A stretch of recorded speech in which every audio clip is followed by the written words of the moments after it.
Just imagine you find an apartment or you get a new place and you find out that this place is cheap. You find out that it's almost too good to be true. You just graduated college, you're a young female, and this place, you can't find anywhere else, but it comes at a price. A price the landlord doesn't tell you. Was he in on it? This is The Knock, the story I found. Like I told you, it's October, so this theme this month is going to be a horror, scary thing. But these are true stories. This is Dark Knight Radio. I'm Dark Knight, and this is The Knock. This story starts with a young female, I think is Alabama, and she had just graduated from college. She's young, about 23, 24, and what I've read is that she was searching for apartments even before she graduated because she wanted to have it ready. She wanted the family to come down. She wanted to fly them in. So she wanted to make sure everything was good and that the place had enough room for her family or friends. She went searching and she saw a post on a website. I don't know which website. Don't quote me on the website. And it said, this apartment, great area. It's convenient, spacious, 2-bedroom, and it's in her price range, which was unbelievable for the place and the conveniency of it and where it was. So she goes to check it out, and she goes to the apartment, and she meets the landlord, our friend. He shows her around, and from what I'm gathering, is she noticed a presence, like an aura surrounding not only the landlord but the apartment. She took it as she's been running around all week. She's been tired. She's been losing sleep. Finals, partying. College life. So she noticed that the landlord never smiled. He never, laughed, cracking any jokes, and he was always looking around when he spoke to her. Every creek or crevice, he would always look in the corners, in the back. He was always in a hurry. That's the first thing she noticed. So she told him, I'm gonna go home, I'm gonna think about it. I'll call you within the next 2 days. I'll make sure I give you my decision. It's gonna be pretty quick, so you don't have to worry about me just flaking and leaving and not calling you. He says okay, and he leaves before she does. Right? But he had to lock up, right? So she calls him, and she noticed that he didn't answer the phone the first 2 or 3 times. He answered the phone, and he sounds almost weak, almost sickly. He said, and she's, hello? Is this, Mr., from the place you showed me? Who are you? Like he didn't remember her. So she took it as maybe he's been showing a lot of new tenants the apartment. A lot of people want the apartment. It's cheap, good place, 2 bedrooms. It's the apartment is a steal for that price. So she overlooks it. She's not thinking too much on it. So eventually he remembers her, right? She goes see him. She makes the decision to purchase the apartment. She gives the guy the deposit. He gives the keys, and he's doing the same thing. He looks tired. He's looking around.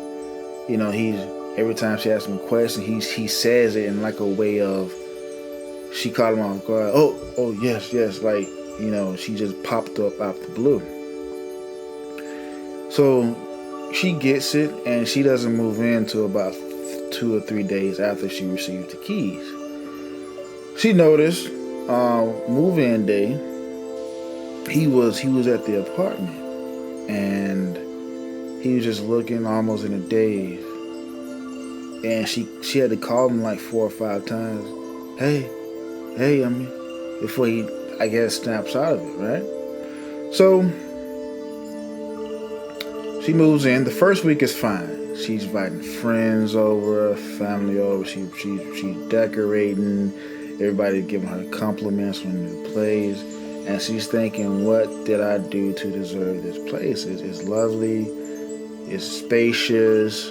She has a car now. She's graduated from college. She has a new apartment. So she goes out with friends to celebrate. She noticed the first day, which was on a Saturday, that 3:30 came. 3:30 in the morning, she hears a knock. And when she hears this knock, it wakes her up. It's a strong, sturdy knock. A knock that will wake you up, a knock you can't ignore, a knock like no other. She wakes up, she gets up, and she's thinking maybe it's one of her friends or family members or new neighbors. She's not really startled. She wakes up, she goes to the front door, she looks in the peephole, she sees no one. She opens the door, she's sleepy, she's wiping the sleep out of her eyes. She looks in the hallway, she sees no one. Looks right, looks left, she sees no one. She takes it as a mental note, but she's not taking it too seriously. Maybe it wasn't the door. A new place is selling. Who knows what it may have been. She goes back to sleep, wakes up the next day. So the next day, she's getting comfortable. The next week, she's trying to meet the neighbors. She's outside, and she notices that no one there is really talkative. Everybody's kind of to themselves. They're quiet. They have the same demeanor as the landlord, right? No dogs, no kids. And she noticed, she starts to think, like, this is a good place, but it's not that, people here are not really people. They don't talk, they don't do anything.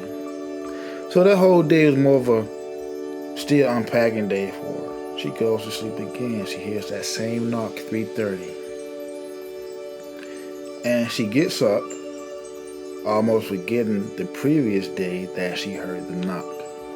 She goes out, looks left, looks right. She sees no one, goes back to sleep. This continued for the next 3 to 4 days. Right? The next week it happens, she hears the same knock, and she's worried because it's at the same time, 3:30. And when she gets up, she can't go back to sleep, and she's noticing that chills are coming from her arms. She has goosebumps. She hears footsteps outside of her door. Now it's dark in the apartment, right? She hears these footsteps, and she calls her friend. She tells her, someone is knocking. I hear footsteps. I don't know what's going on. So the next week goes by. She hears that one of her friends spend the night for a few days, a couple days. She doesn't hear the knock. Her friend doesn't hear the knock. The knock doesn't happen while her friend is there. Her friend goes home.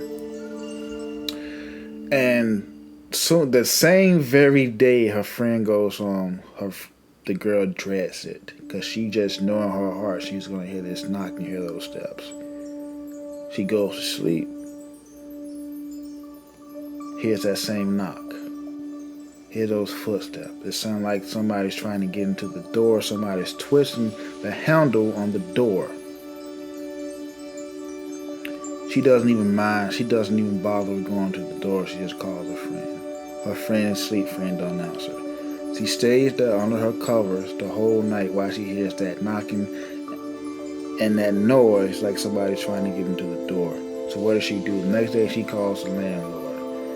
Hey, I'm trying to reach you. The phone keeps going to voicemail. She don't hear from the landlord.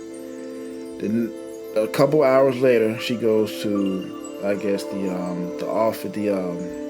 office or the lobby or the front desk, and she hears that the landlord was killed. True story. The landlord was killed. And she's like, are you sure? She's in disbelief. She can't believe that this guy, ironically, is now dead. She hasn't spoken to the guy since she's moved in. She's hearing these noises. Turns out when the police report comes back that he's been dead ever since the first night she moved in. The very first night. When she hears this, she starts to put two and two together. That first day, she wasn't hearing these knocks, but that night, she did. So, on down the line, she finds out that the landlord was indeed, I guess, a pedophile. And there was a warrant out for his arrest. But he changed his name, changed his social security cards, number and stuff so many times, they couldn't get a beat on him. And every tenant that he actually, I guess, signed up or brought in, he was suspicious of them, that they were, I guess, undercover or parents of the children. And they even turned out they even found like bodies, like infant bodies around the apartment complex, dug up in the backyard. It's speculation that the tenants there knew, and that's why there weren't any kids at the apartment complex, because it was speculated that either they were killed or they knew and didn't allow kids to come through. Was his spirit that knock on the door? I don't know. She hears it and she moves away. I think the third or fourth day, she moves out. Right? She's at her mom's house. She's crying. She can't believe it. You know, she's relieved. Everything is stopped. I mean, what a heinous act by a terrible person, terrible human being. She goes to sleep that night, and her mother's gone to sleep, and no one else is in the house. And 3:30 comes. Guess what she hears? Right. You guys post the comments down below. Dark night here. You guys be good. Be safe.